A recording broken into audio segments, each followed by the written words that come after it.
Okay, guys, I think I'm live. I apologize.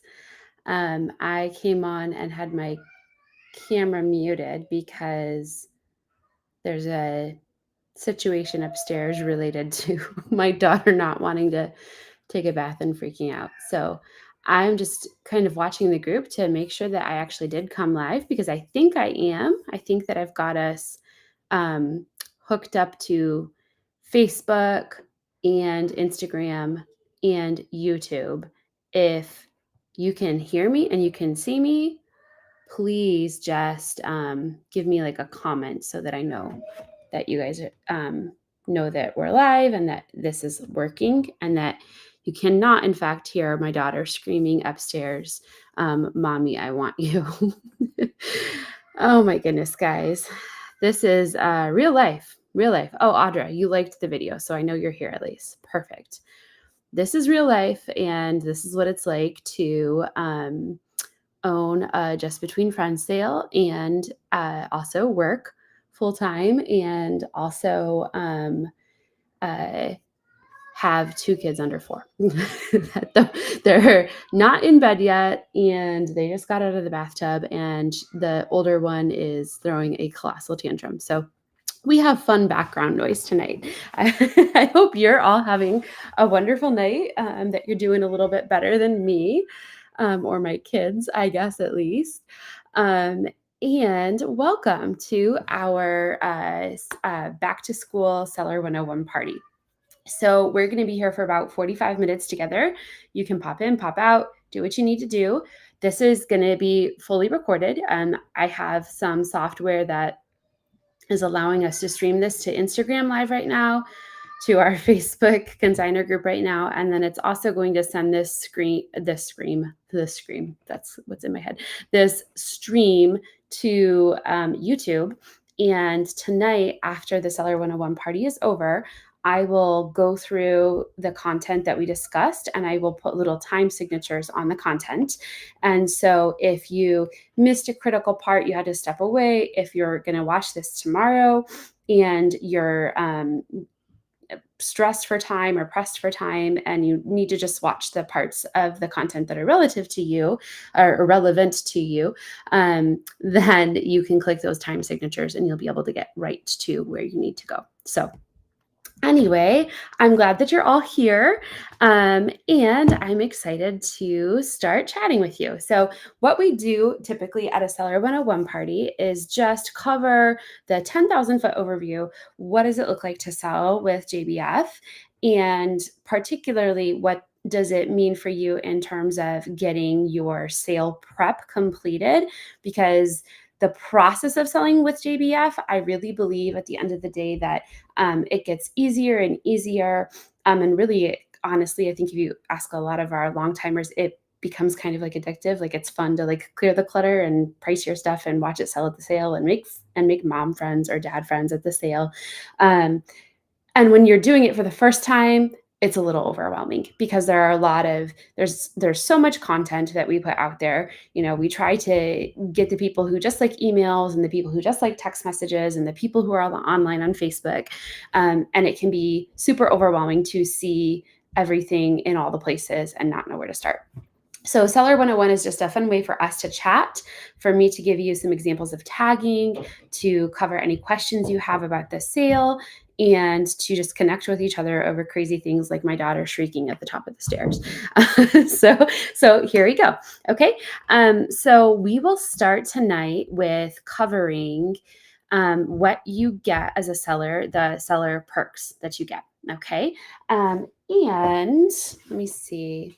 Let me grab my notepad real quick so that I can draw this out. I did mirror my camera on Restream, so I'm hoping that this works this time. We will see.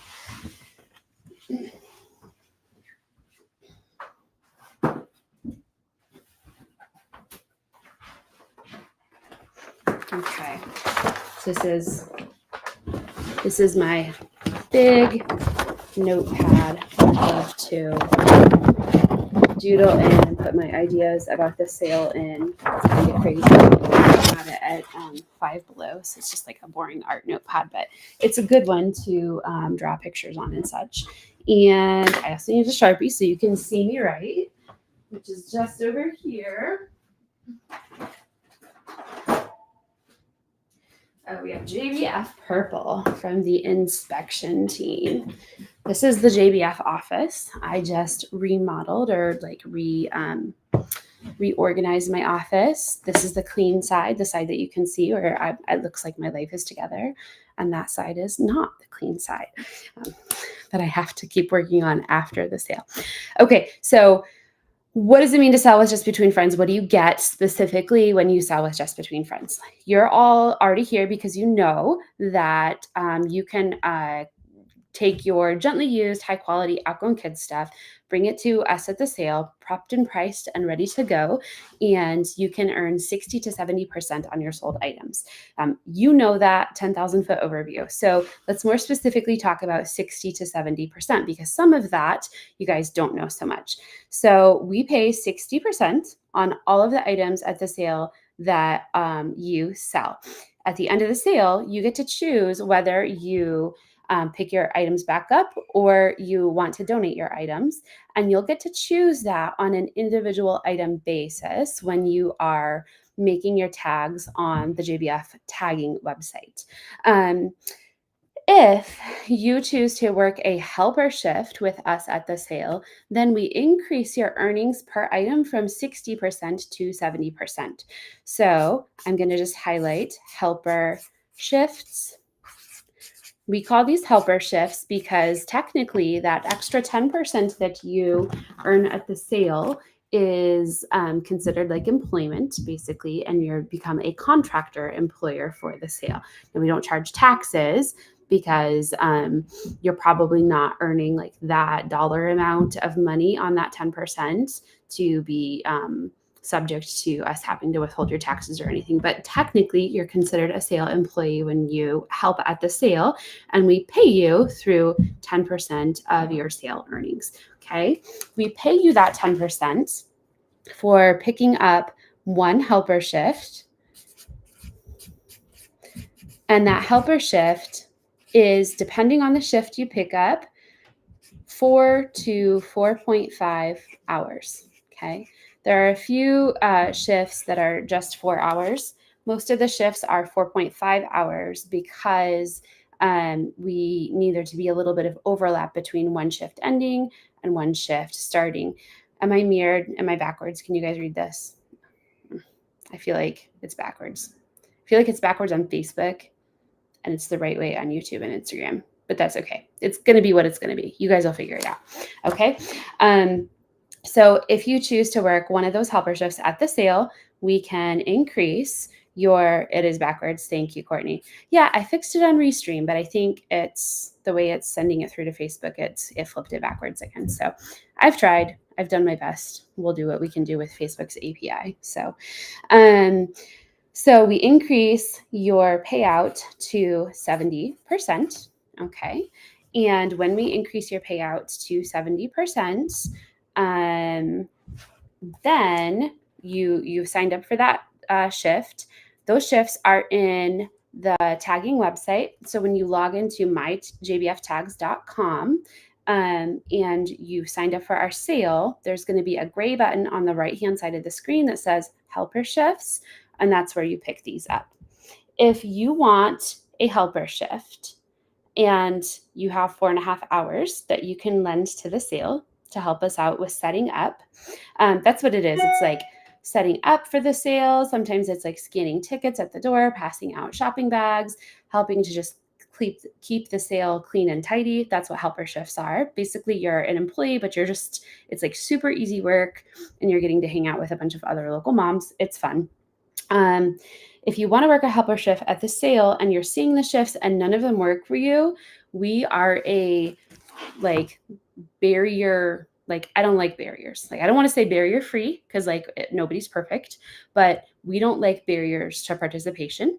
So if you're interested in helping and you look at those shifts and nothing is fitting into your schedule, email me, message me on Facebook, just comment on this thread that you're interested and you need some support, and I will work with you to figure out some combination of times that you could come and help and earn that extra 10% at the sale. Okay, because it's really important to us that you have the opportunity to participate if you want to, and we don't want there to be any barrier that limits you, like the wrong set of times on the website, right?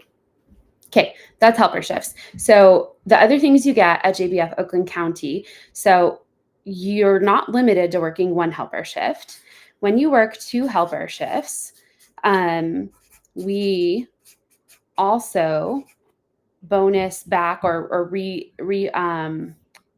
rebate back your consignor fee. Okay, so we're going to give you back your consignor fee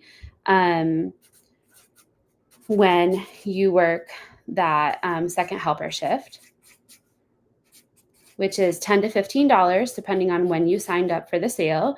The consignor fee is $15, and we do run an early bird special, so some people can get a discounted rate of $10 if they sign up at a certain point in time or before a certain point in time, which was the 4th of July. So at this point, the consignor fee is our standard rate of $15. Whether it's 10 or 15, you can get it rebated back to you in your consignor check at the end of the sale if you choose to work 2 helper shifts. And then if you choose to work 3 helper shifts, we also give you a very nifty, spiffy, my words are a mess today, guys, a very nifty, spiffy JBF Oakland County t-shirt. Which is, they're super cute. We made our own custom t-shirts that we got approved by the franchise. Oh, they're up. And they're really cute. Good night. No. Okay, good night. I don't know if you could hear that. She said, "Can I give you a hug?" And I said, "No." Anyway, so these are the 3 sets of soft perks that you get for helping out at the sale. Now, the other thing that you get when you help out at the sale is to enter earlier for shopping time. So if shopping first is important to you, then these helper shifts actually also matter a ton. Okay. And here's what I'm going to show you. So the standard entry time for selling at the sale is 10 a.m. on Thursday. So when you have signed up to sell with JBF Oakland County, you get to enter at 10 a.m. on Thursday to shop. You get 2 tickets to shop. You do not have to pay for those tickets. If you have already accidentally purchased tickets, email me and I'll make sure you get refunded for those tickets. You get to shop for free because you've paid your consignor fee and you're doing all this work to help support the sale, right? So you'll enter at 10 a.m. on Thursday. Or you know what? Actually, this season it's 10:30. I forgot. I changed the spacing a little bit just so that we have better parking lot flow. So it is 10:30 a.m. on Thursday. Okay. Now, if you want to shop earlier, all right, the earliest entry on Thursday morning is at 9 a.m. So you can come 90 minutes earlier and you can get first Thursday dibs by picking up 1 helper shift. If you really want to shop first, then I suggest that you go for that 70% and getting back your consignor fee, because we will give you the earliest entry to the sale the night before on Wednesday night. There are 2 entry times Wednesday night. You can enter at 6 p.m. if you work 2 helper shifts, and you can shop before anybody else at 5 p.m. if you work 3 helper shifts. Okay, so this is what being a consignor looks like at JBF Oakland County. When you sell with us, you get 60% on all your sold items. When you pick up helper shifts, you get 70% on your sold items. And from there, depending on how many helper shifts you pick up, you get increased degrees of bonuses, including, swag, getting your consignor fee rebated back, and being able to come enter into the sale first to shop first. So I want to make that really clear because I don't think I did as good a job last season as I could have. There were so many things that we changed in terms of the logistics about the sale to make it a better experience for everybody. And I think we like knocked that part of the sale out of the park last season. It was like much more streamlined than our first sale. And I think much more easy for people to participate in from our first sale. And because I spent all that time on that, I didn't talk enough about this. So I want you to know what you get at JBF Oakland County. Okay. In terms of some other incentives, things that you should think about, we have an influencer program. If you haven't signed up for that yet, I think that Courtney, who manages our influencer program, may still have a few spots left. Okay. Influencers help to market our sale through social media and through some paper media, through yard signs, through car clings, and they are rewarded with JBF bucks. Okay, JBF bucks are basically coupons for credit to the sale. We pay 5 JBF bucks per task that you complete at the sale. So for example, if you have a yard sign in your yard, you get 5 JBF bucks. If you wear a car cling on the door or the trunk of your car, you get 5 JBF bucks. If you make social posts for us online, like sharing our reels or our posts on social media, you get JBF bucks, right? So we have influencing that you can sign up with. If you're interested in doing that, then you're going to reach out to Courtney Deagle, and she's the person who manages the influencer program. I'm just typing her name right now in the chat.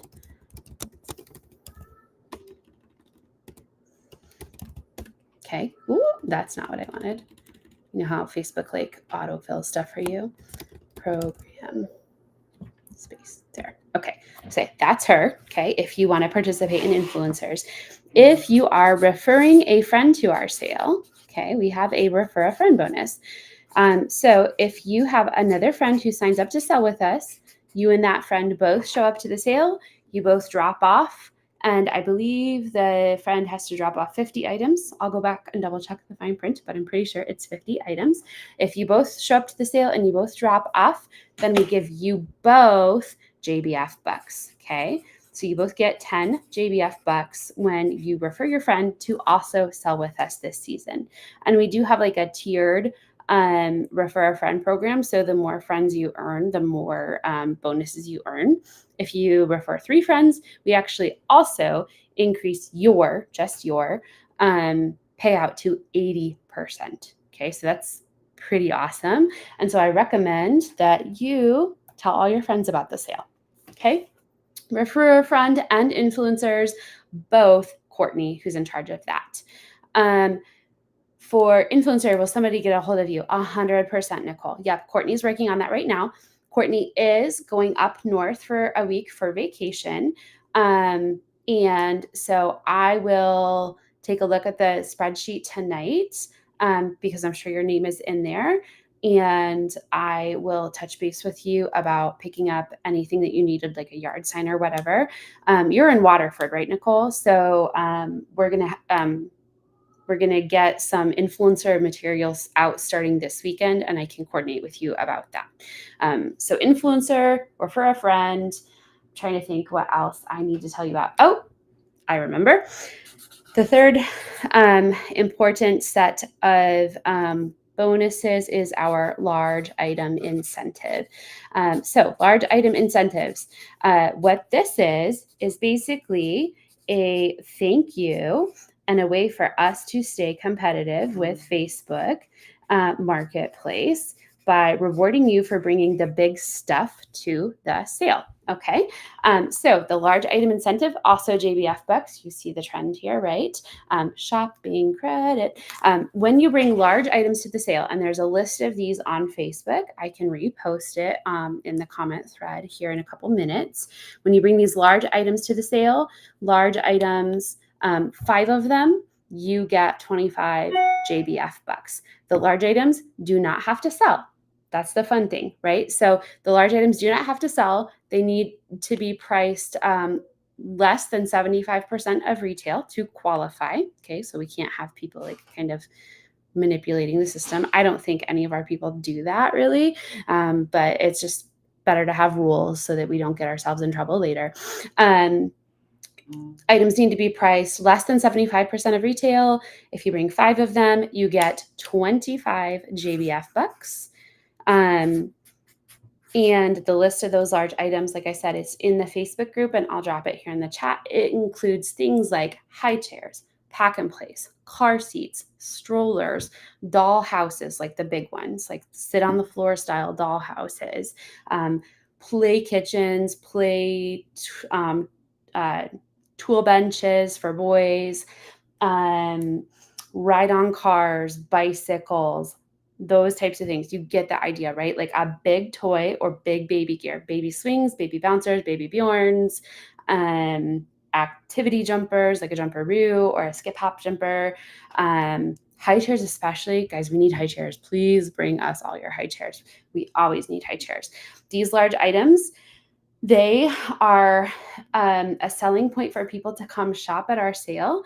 And what we know is that when somebody comes and shops at the sale for a large item like your pack and play, then they go over to clothes and they spend more money shopping in clothes because they're so happy about their pack and play that they can't wait to find other great deals in the sale, right? So the large items bring people in the doors, and then they stay and they shop the rest of the sale for all of the things that you've brought. So we need your large items. Please bring them and make me pay you 25 JBF bucks when you bring them to the sale. We will probably sell, like I would have to ask Camille, and I don't know if she's watching.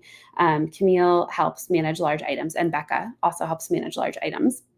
And we probably sold 95% of the large items that were at our sale last season. So clean that clutter out, get it out. Large items are some of the easiest things to tag because they're big and they make like an impactful dent in like your visual clutter, right? And your stress when you're able to like take all those big things and like set them aside because they're ready to go somewhere else and live, right?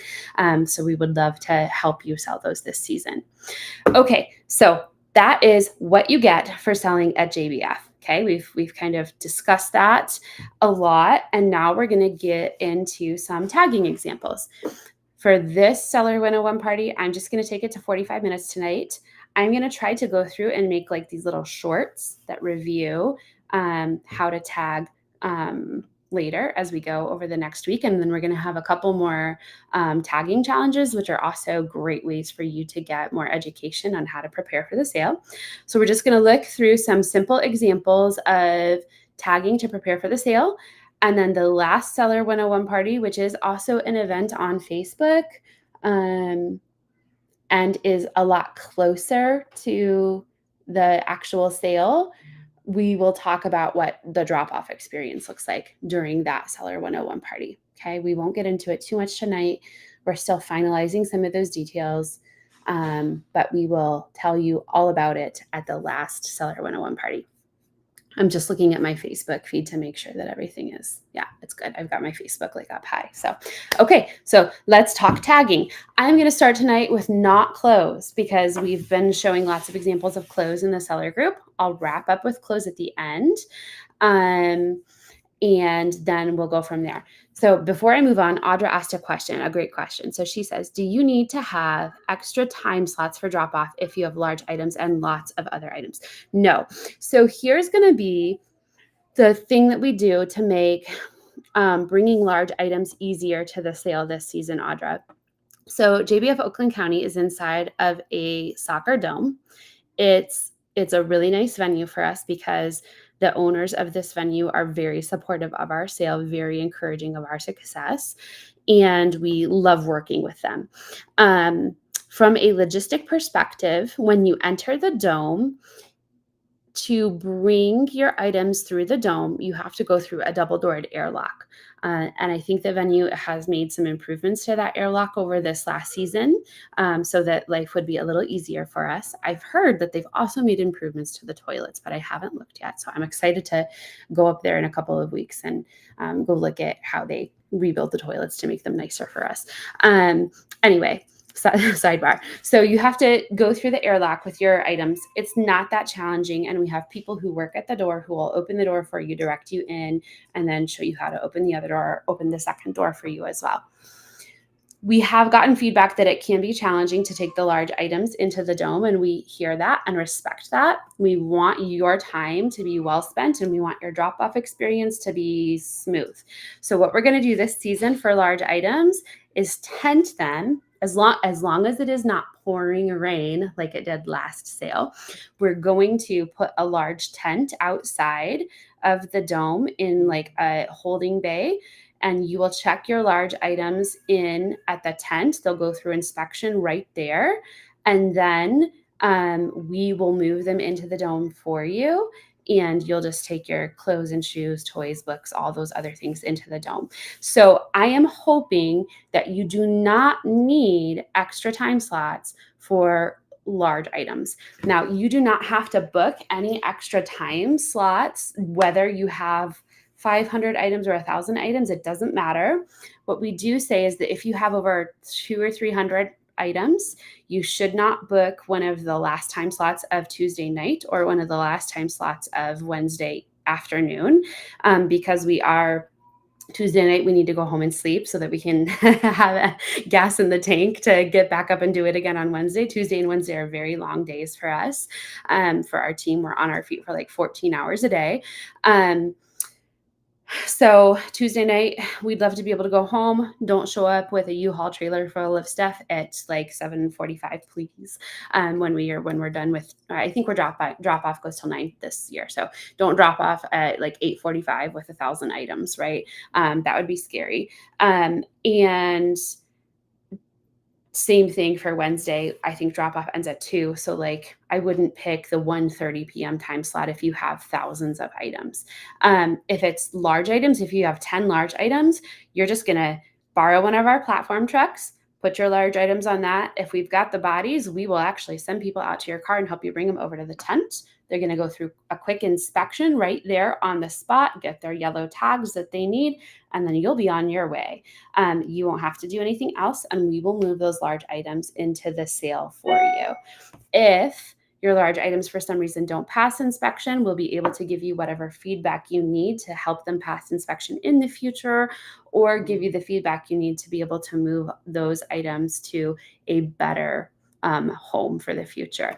Usually items don't pass inspection if they need a little bit of cleaning, and we can help with that because we bring some cleaning supplies like shout wipes if there's like a little spot on something.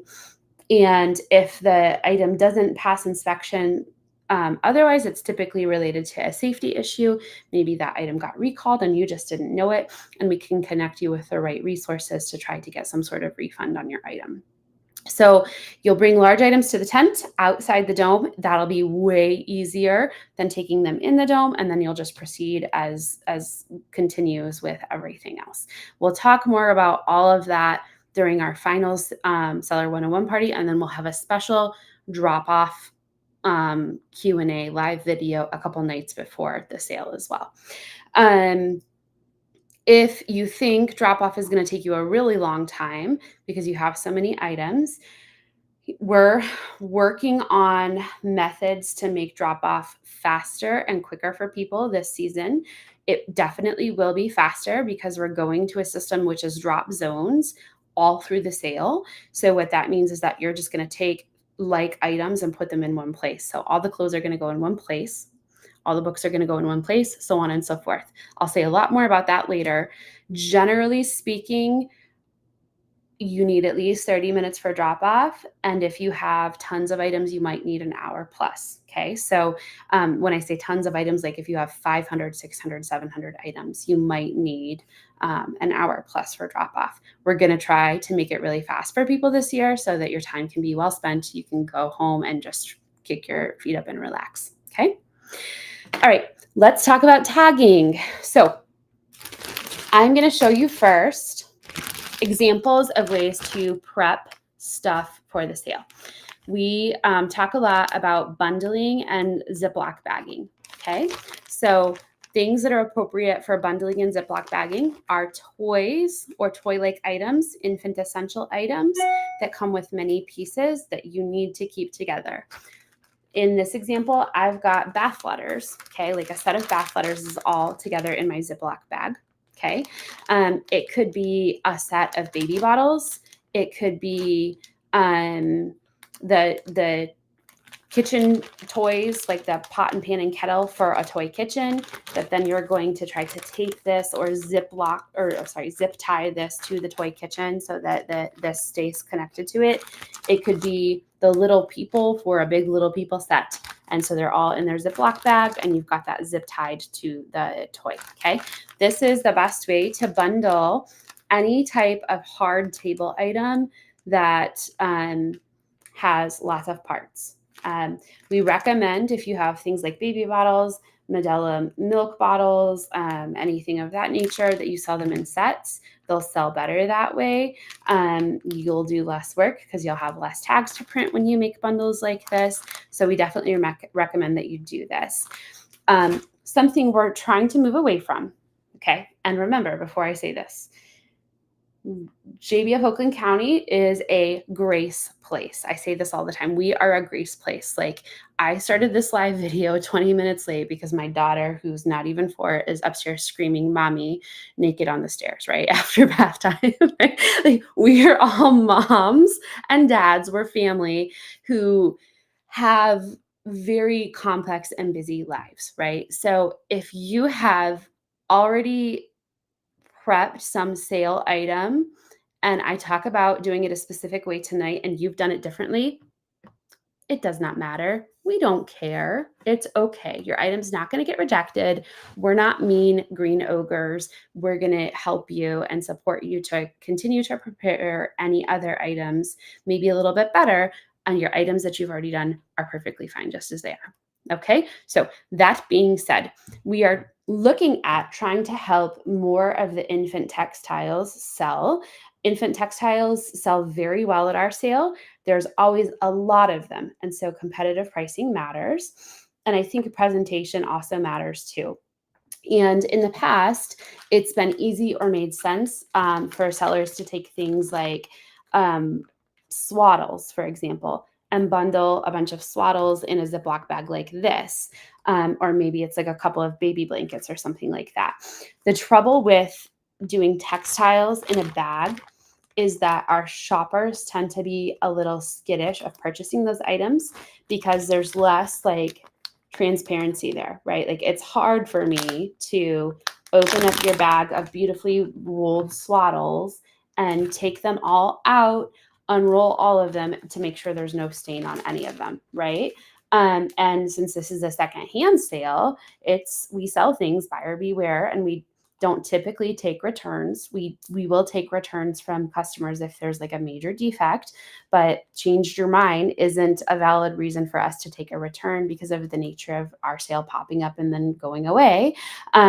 So our sellers, they know that, and they want to be sure that the item that they're purchasing is of good quality. So I recommend any textile.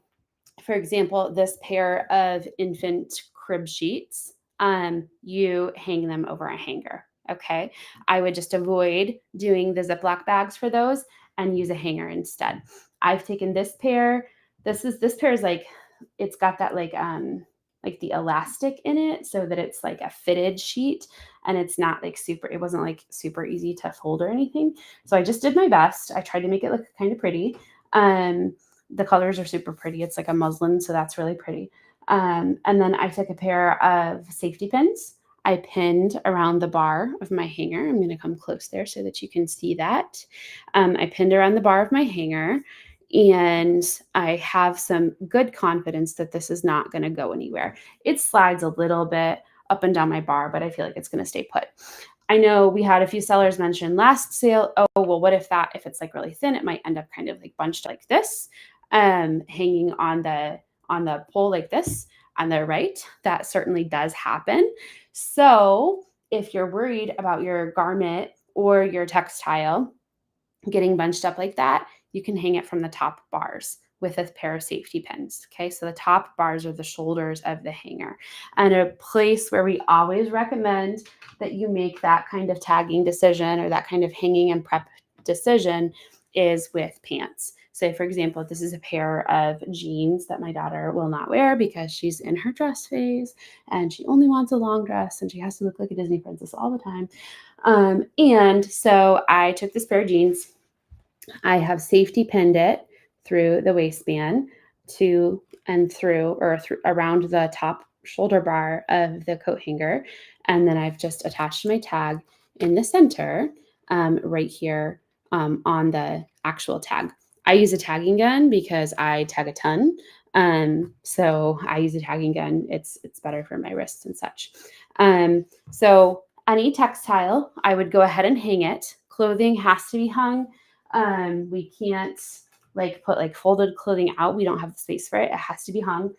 And if it's like a blanket, swaddles, those types of things, I would recommend bundling them over a coat hanger like so. If you've got a bunch of things like bibs, these are onesies, but pretend these are bibs. Pretend with me that these are bibs. I would just put a safety pin in them all as a unit like this, and then just attach your tag to them and just leave them free, because we also have clips on hangers, or not clips on hangers, clips on the bars. We have these like ring clips or these like hanger clips that we supply. They'll be there and ready to be used. And so you can just ring your bibs with their tag on them, just, kind of free like that. And we'll use the clip to attach them. If you have a spare coat hanger, you could certainly hang your bibs if you wanted to. That's up to you. Does not matter.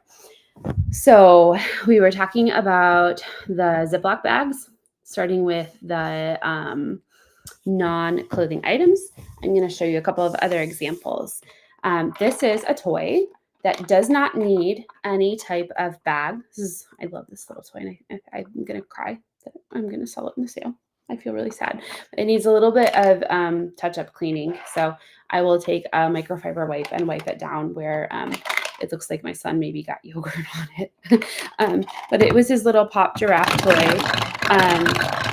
It doesn't need any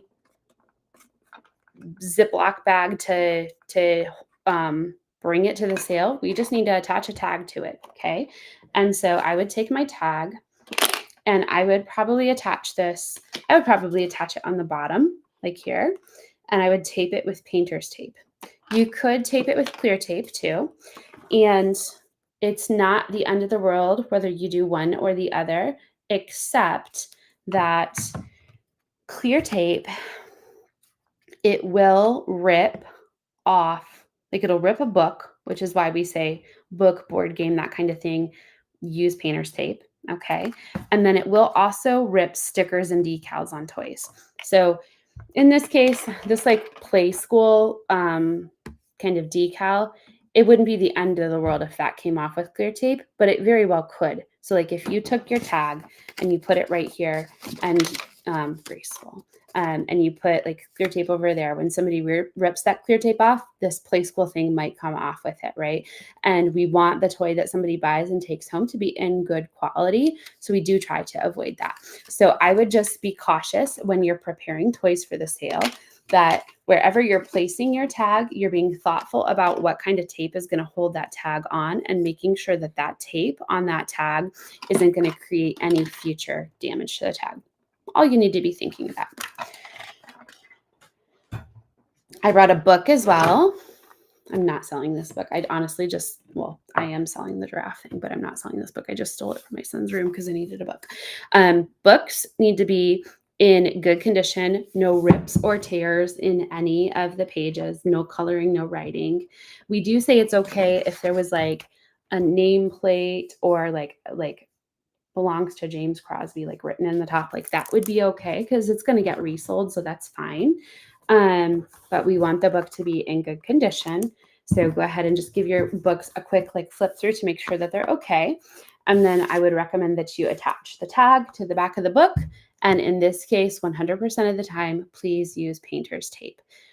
With Amazon Prime days happening right now, you can get painter's tape really cheap. If you're like in a serious pickle and you don't have any painter's tape, bring your tags to the sale. If it's like one or two books and that's all you have, bring your tags to the sale and we can help you get them attached with painter's tape. Okay. Another go-to, if you have a book bundle, say you had like a set, it was like 3 or 4 readers together, you can bundle them together with some string, do like the pretty like Christmas present kind of package thing. I like cotton yarn for this because you can get cotton yarn at the dollar store for $1.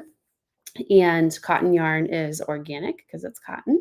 So when people cut that and they throw it away, it's going to like biodegrade. It's not going to sit in a landfill for the rest of eternity. So that's my strong preference. It also makes really nice tight knots. So I use it sometimes to attach tags to toys too, or shoes. Cotton yarn is great for shoes as well. I like to just fold the yarn over on itself, okay, and just tie this kind of knot right there. That kind of knot, if I had like already looped this around some toy or something, or like around my tagging gun or whatever, right?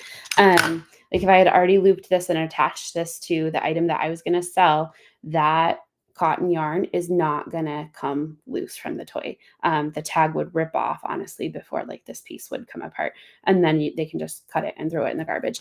And this skein, you get it for $1 and you could probably make 2,000 or 3,000 like tag attachments out of it. So it's really nice that you can get that at the dollar store these days. Let's see. Okay. So cotton yarn you can use to do the Christmas present thing where you like make the twisty thing like that, right? And come around. You can't see it. My hands aren't working like that. And attach like a bundle of books. If this was like 2 or 3, you could do that kind of thing. You can also use a Ziploc bag. That is fine too. No trouble with that. We want you to use what you already have on hand to the best of your ability. And then if you have to run out to the dollar store to buy some stuff, that's fine. It's okay. But we want you to use what you have to the best of your ability already, because this is about saving money, helping families say yes, and it shouldn't cost you a bunch of money to participate in the sale. So do your best with trying to source your materials. What you have on hand is perfectly fine. Sometimes people use ribbon if they have like ribbon, or they get ribbon from the dollar store. That works well too. So those are some of my examples of like hard tagging. I have a couple examples of tagging clothes that I'm going to show you, and then we'll be done for tonight. We're going to have another consignor challenge. I need to finish tallying up the votes for the previous consignor challenge, which I will try to do tonight. And then I will go live and announce the previous consignor challenge winner and get you and Anne, who won our first consignor challenge, their Starbucks gift cards. So I showed you what pants look like. Okay. We tagged to the top bar.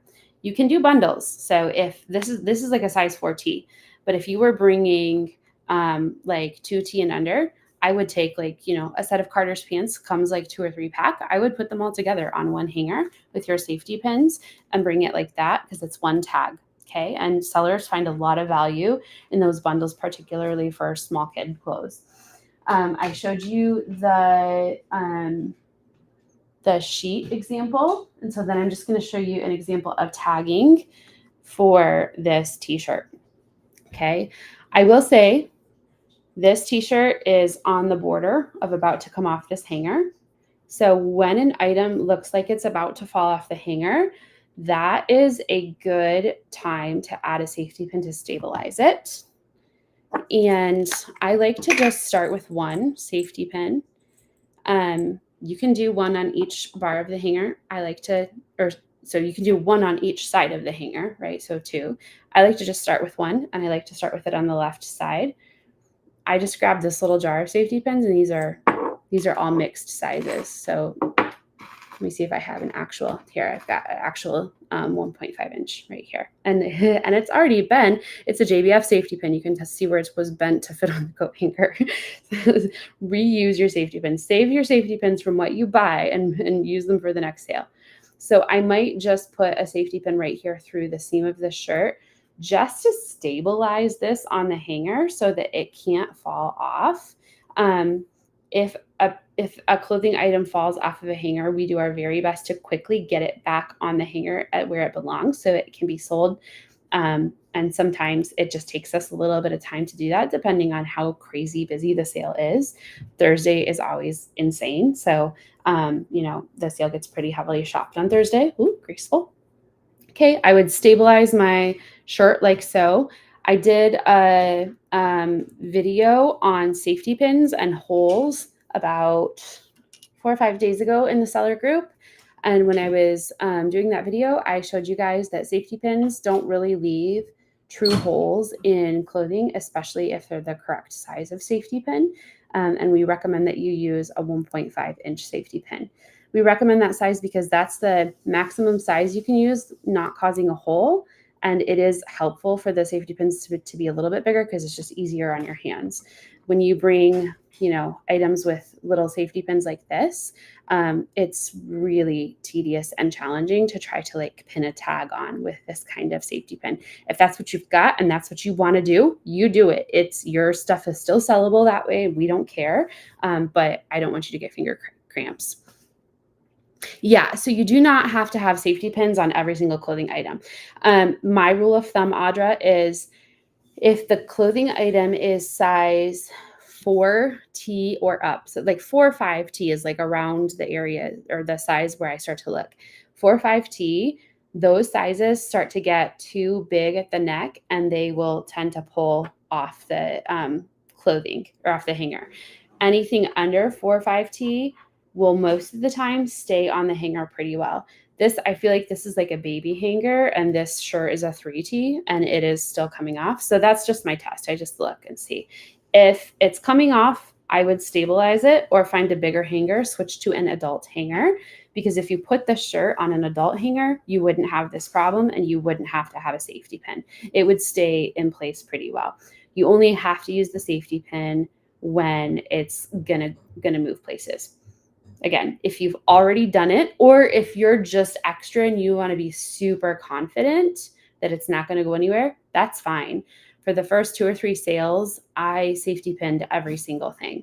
And then I got tired of doing that. So you do it the way that makes you feel confident for this first sale. And then, you'll kind of learn what you're comfortable with as you continue on. Yeah, that's okay. That's all right. So they're all going to stay on their hangers and your stuff is not going to be on the floor. So good for you.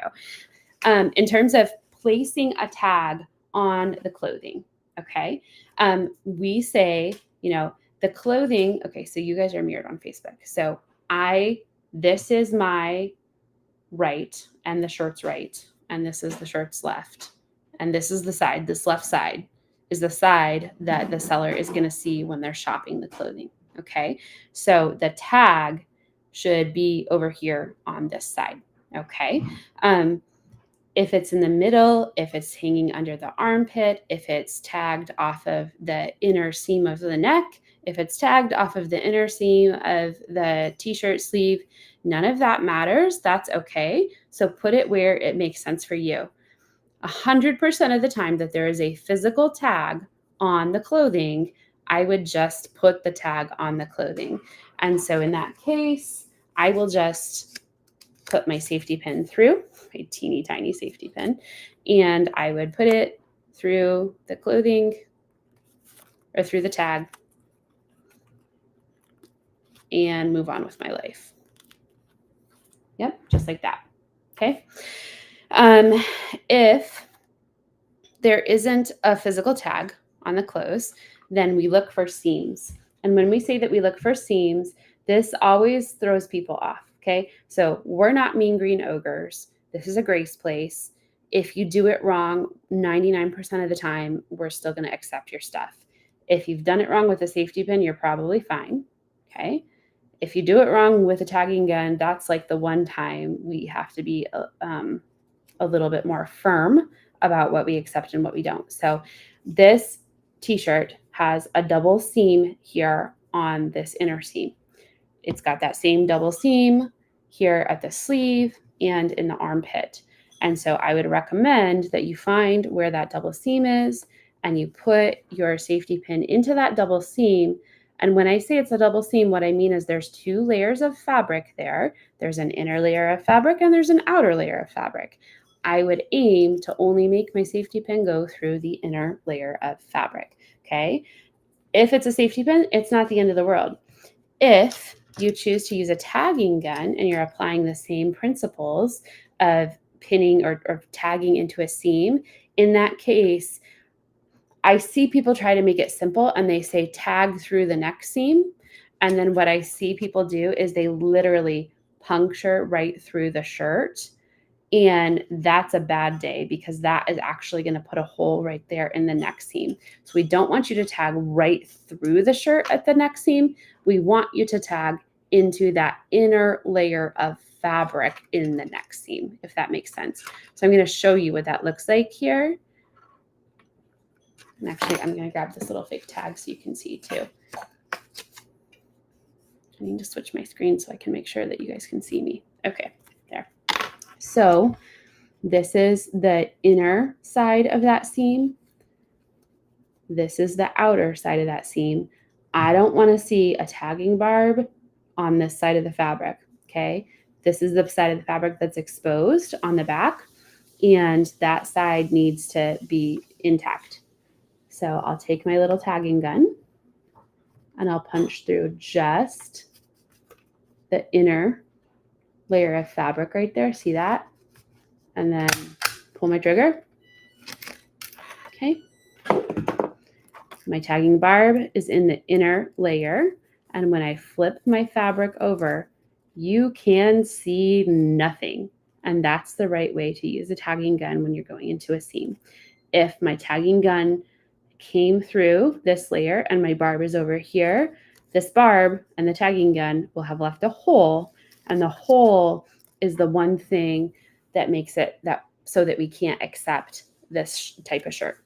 It makes me cry. Every season there's always one person who didn't know, and they take that tagging gun and they go right through like the chest area where it's like shows on the tag, like put it here, right? And they go right through and they put a hole like literally right in the center of the front of the shirt. And it's heartbreaking to tell them that we can't accept their clothing because it has a hole in it. So if you choose to use a tagging gun, please follow these types of instructions. And if you have any questions, tagging guns don't have to be scary. We will help you. Our consignor coaches will help you with it. Just reach right out and let us know how we can support you so that you know how to do it best. Okay. The last thing I'll show you tonight is going to be a bundle. And then I'm going to go to bed because I am exhausted. I don't know about you guys, but I am working 4 days this week at the hospital. And I'm a physical therapist in my real life, or in my real life. This is real life, guys. You're not in a dream. In my job that pays the bills in that life, I'm a physical therapist, and I work contingently at a hospital. So I work everywhere between the acute care part of the hospital, like seeing very sick people in their beds, to the inpatient rehab where people are living in the hospital to get better, to the outpatient floor where people are just coming in for like an hour. And I have treated so many people with low back pain this week that I need to now follow my own advice because my back hurts. This is what almost 40 looks like. It's not great. It's not great, but it's okay. Well, I'll be fine. You'll be fine too. Okay. So this is what I've got is a onesie. All right.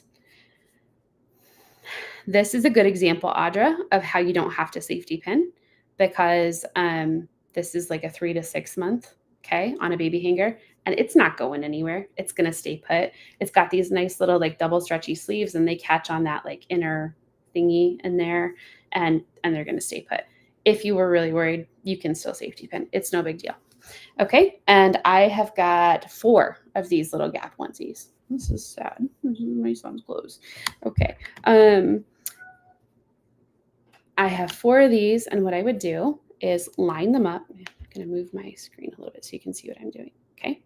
It's a weird angle, but I've hung the one. I'm going to lay it down flat, and I'm going to line up the others facing the other direction. It really doesn't matter what direction the middle ones face.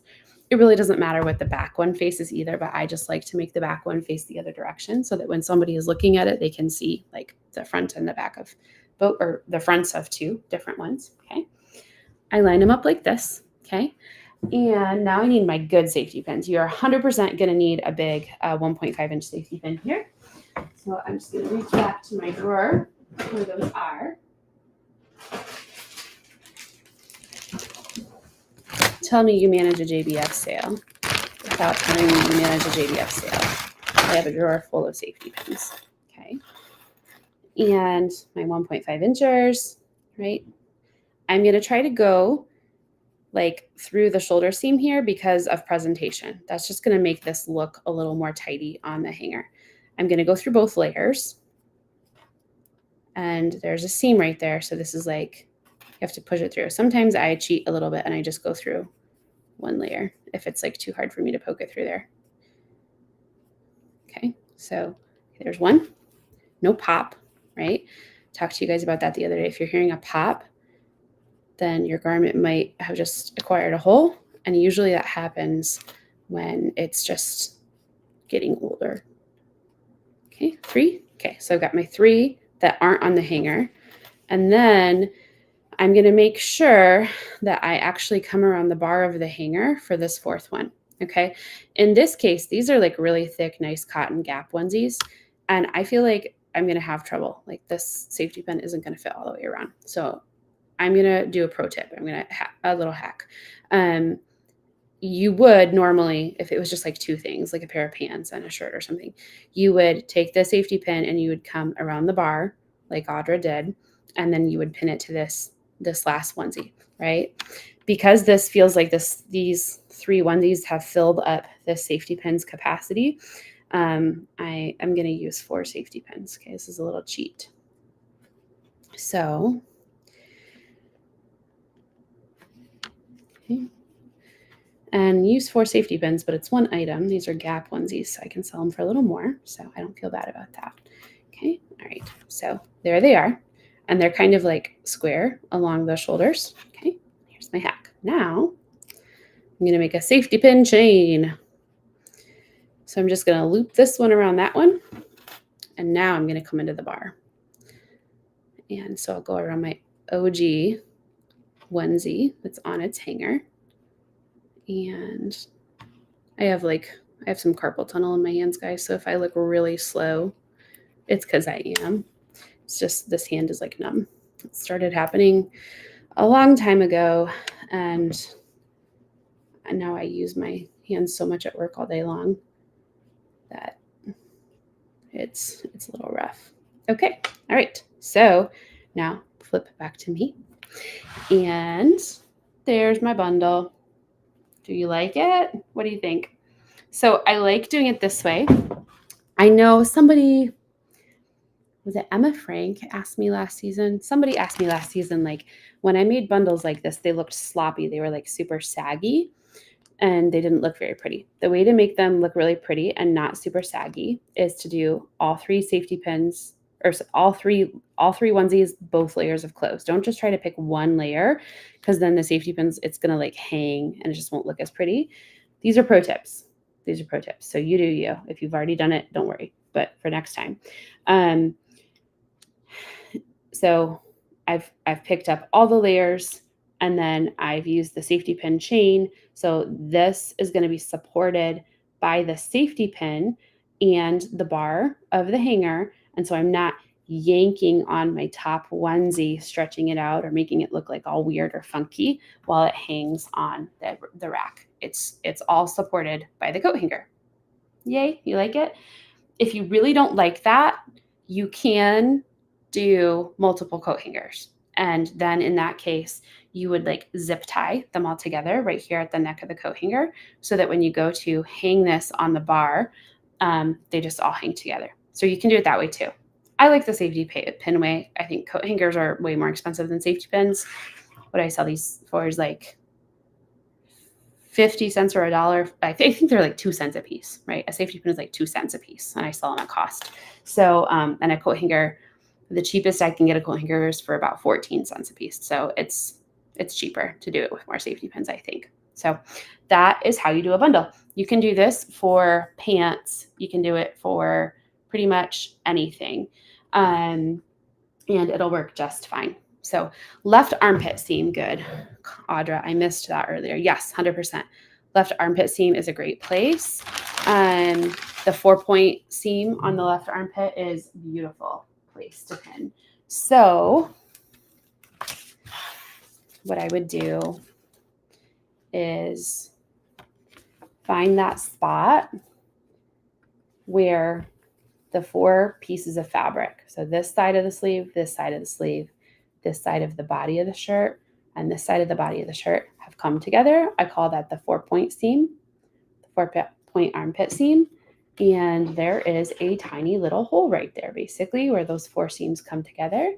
And that's a beautiful place to poke a safety pin into because there's a little hole. And so since there's already a little hole from the seam, you can't make a hole.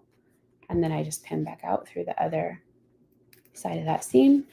And that's where I would put that safety pin right there. And that will work beautifully. Okay.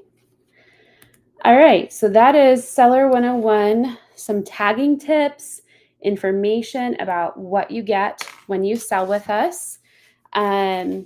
We have 2 consignor coaches, Krista and Jessica, who are available to help you. They are paid to help you with your sale prep. So reach out to them, whether it is through email, through a text message. Please, whatever you need, reach out to them. You can just talk to them here on Facebook even. I'm going to tag them right now in this video for you and ask them whatever questions you have so that they can help you. Jessica Layton, boom, and Krista Hall. Between the 2 of them, they have over 20 years of seller experience. And they will be happy to tell you what is the best way to prepare your stuff for the sale, if it would be accepted. They'll help you find, like if you're looking for a form or any paperwork or anything that you need, like if you have a crib or a car seat, you might need a waiver or you will need a waiver for that. They can help you find all those resources on our website or here on our Facebook group. Okay. There, I think. Comment there. Okay, I commented. All right, guys. So that is going to be it for tonight. There will be another tagging challenge. Give me a minute to get it started. I'm going to try to start it like on Thursday when we hit the 3 weeks to the sale mark. And I will try to also come on Thursday, and I get out of work an hour earlier, so I have like a spare more time without kids on Thursday. I will also do the drawing for the seller for the Clear the Clutter challenge. The only thing holding me back right now is that I have to go through every post and count all of your comments in my Excel spreadsheet. So I think I have like 2/3 of those posts done, but there's probably like 3 posts left that I have to go back and count all of the comments on. And then I have to double check that, like when I started counting comments, like then more comments came. I have to go through and do a quick double check to make sure everybody's comments got counted. And as soon as I get all the comments counted, then I'll know how many raffle entries everybody's won. And I will go ahead and do our raffle drawing hopefully on Thursday night. So I will see you guys all then. Thank you for hanging out with me tonight. And there will be another Seller 101 info session in a couple of weeks. So if you have any questions as we prepare for the sale, lean into us so that we can help you. Have a wonderful night.